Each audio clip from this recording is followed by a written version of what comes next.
Good morning, Hosho staff, students, and families. Ya'ateyabin, we're ready to start our day, so please stand, place your right hand over your heart.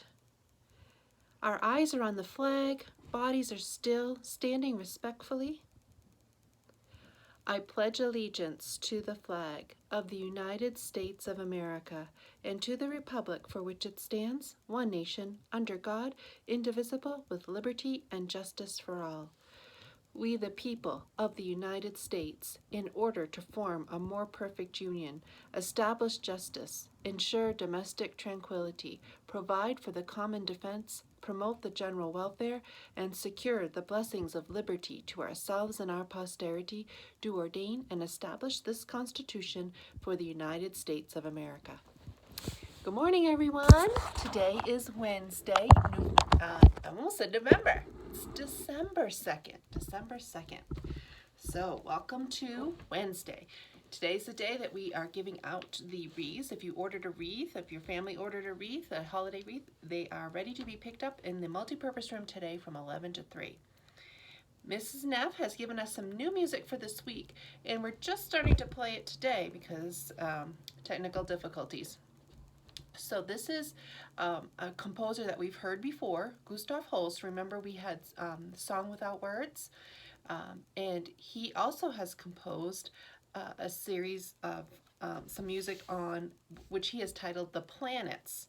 And out of the planets in our solar system, the largest planet, Jupiter. This is the composition that he has created that is called Jupiter. If you were going to compose a song or compose some music about the planet Jupiter, what would it sound like, do you think?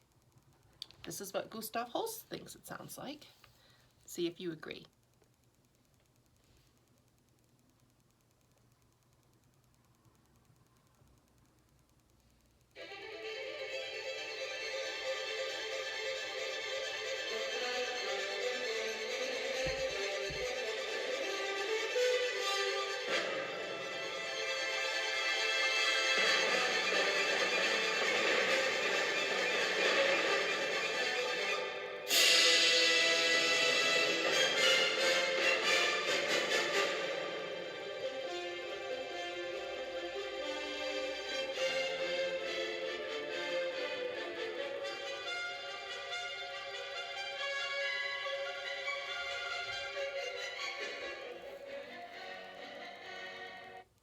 That's a selection from Gustav Holst, The Planets, Jupiter.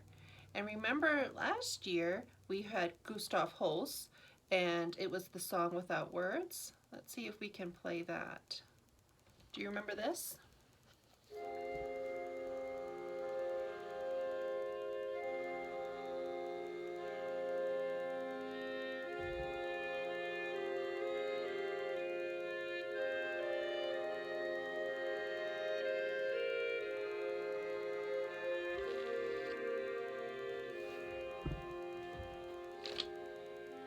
That's Gustav Holst's Song Without Words that we listened to last year.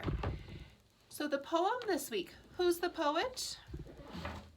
That's right, Emily Dickinson, and she has an untitled, most of her poems are untitled. Sometimes people have just added a title to it, but this one is, I like to see it lap the miles, is how it's identified by the first line of the first stanza.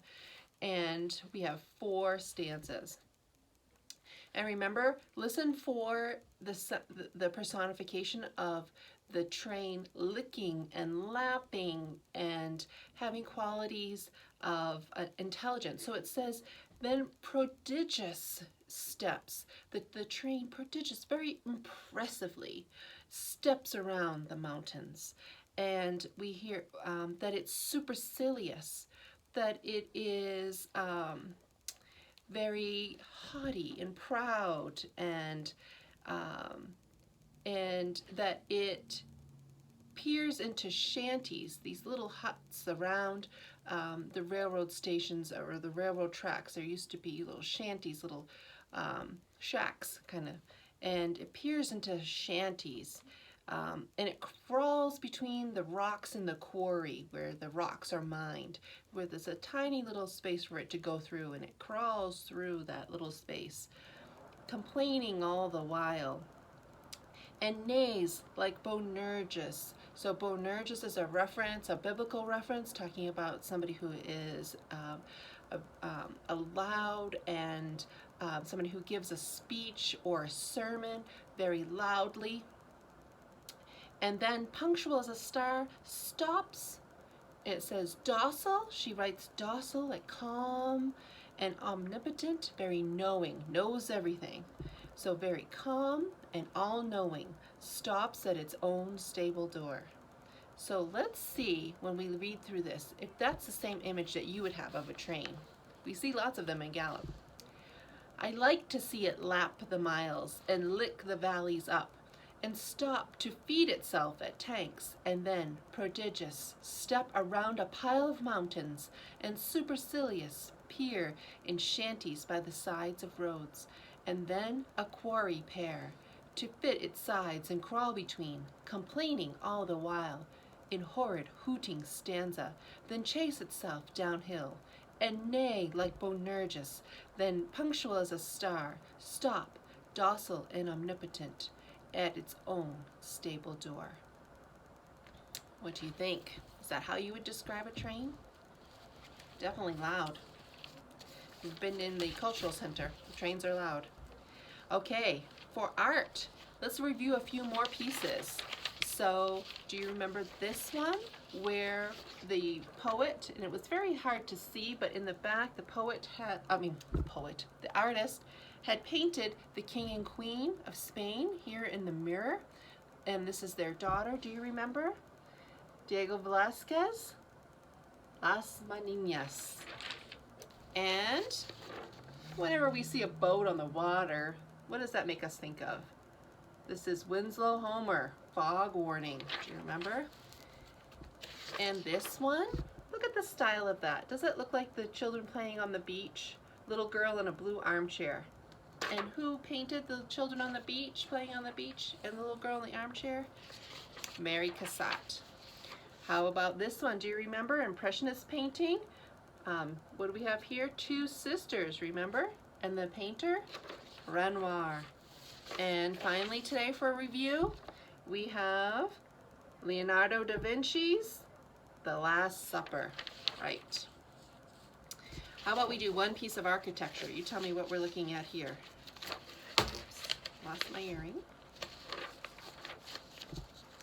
Let's see. How about this one? U.S. Capitol Building. And who meets there? Our senators and representatives to help make the laws for our country. Based on what document? U.S. Constitution. Speaking of that, the first 10 amendments to the U.S. Constitution are called the Bill of Rights. That's correct. So we've done the first 5. So let's say as much of it as you can together with me. First Amendment. Congress shall make no law respecting the establishment of a religion or prohibiting the free exercise thereof, or abridging the freedom of speech or of the press, or the right of the people peaceably to assemble and to petition the government for a redress of grievances. Okay, Second Amendment. A well-regulated militia being necessary to the security of a free state, the right of the people to keep and bear arms shall not be infringed. Third Amendment. No soldier shall in time of peace be quartered in any house without the consent of the owner, nor in time of war, but in a manner to be prescribed by law. Fourth Amendment. The right of the people to be secure in their persons, houses, papers, and effects against unreasonable searches and seizures shall not be violated, and no warrants shall issue but upon probable cause, supported by oath or affirmation, and particularly describing the place to be searched and the persons or things to be seized. Very important that you know all of your rights. Fifth Amendment. No person shall be held to answer for a capital or otherwise infamous crime unless on a presentment or indictment of a grand jury, except in cases arising in the land or naval forces or in the militia when in actual service in time of war or public danger. Nor shall any person be subject to for the same offense to be twice put in jeopardy of life or limb, nor shall be compelled in any criminal case to be a witness against himself, nor deprived of life, liberty, or property without due process of law. Nor shall private property be taken for public use without just compensation. How are you doing with those amendments? Have you learned the first four for sure? And we've talked about what the fifth one means. Maybe we'll be able to add the sixth one soon. And I hope that you're practicing these so that when we are able to come back together and have our whole assembly like we used to have, that we'll be able to say it like we used to say the Gettysburg Address and the Declaration of Independence and the preamble to the Constitution. So I'm hoping that you're practicing. We do have one birthday today. Scott is having a birthday. Happy birthday, sir. I hope you have a great day. And today, like I said before, we are having our wreath pickup from 11 to 3 today in the multi-purpose room. And we can only have a few people in at a time. I sent an email out to let you know about the details of that. If we have a lot of people here, then we'll probably have to hand out numbers and have you come in and select your wreath. We also have a few other items for sale when you come to pick up your wreath if you're interested. They're very inexpensive little things from $1 to $5, and it will help support our athletics department because we don't receive funding for that. We have to raise money for that.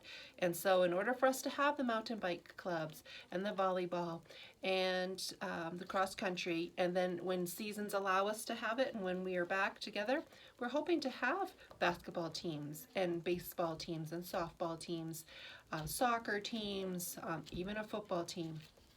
So, and if there's another sport out there, perhaps, that I've left out, you can let me know. And if it's something that we can do, we will gladly do it. But in order to run those programs, we need to have funding. So this was an opportunity for us to raise some funds for our athletics department. If you did not already order a wreath and you've had some thoughts about it and you'd like to order one, you may still order one, but email me and let me know, or call the office and place an order, and I'll let you know when that one would be available to be picked up. Okay, that's all I have for today. So let's say our student pledge.